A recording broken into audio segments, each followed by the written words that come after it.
Consider this, a rainstorm, a gently perspiring woman perched on the edge of a metal hospital bed.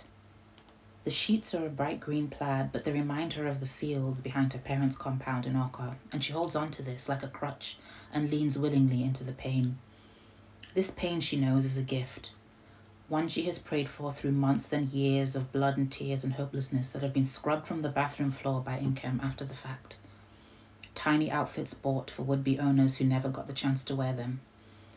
It is why she has not allowed herself to cry out, has swallowed each shout like tonic.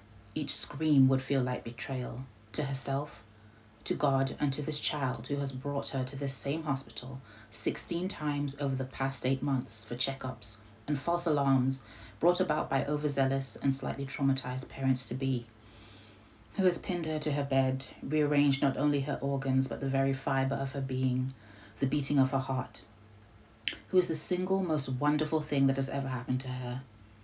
Throughout it all, she has rejoiced.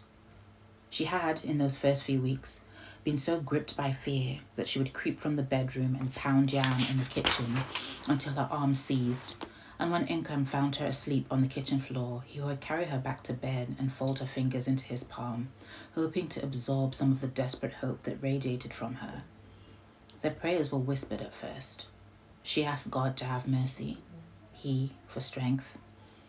The woman's name is Kainene, which is Igbo for let us watch, a portent. Inkem first saw her as he held court over a platter of rice and assorted meat at Mama Neji's. He was 19, young and handsome, and life had not yet stolen from him the cocky assuredness that he carried in his pockets and doled out in the form of smiles, jokes, and overly loud greetings to strangers who could not help but smile back.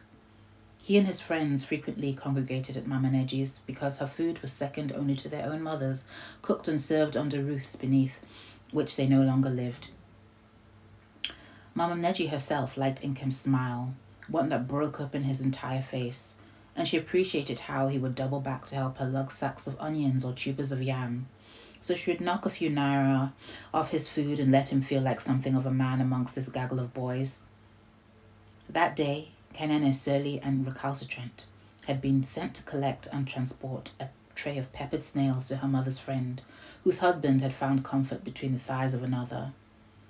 Kainene's afternoon, previously set aside for friends and films, had now been sacrificed in service of someone else.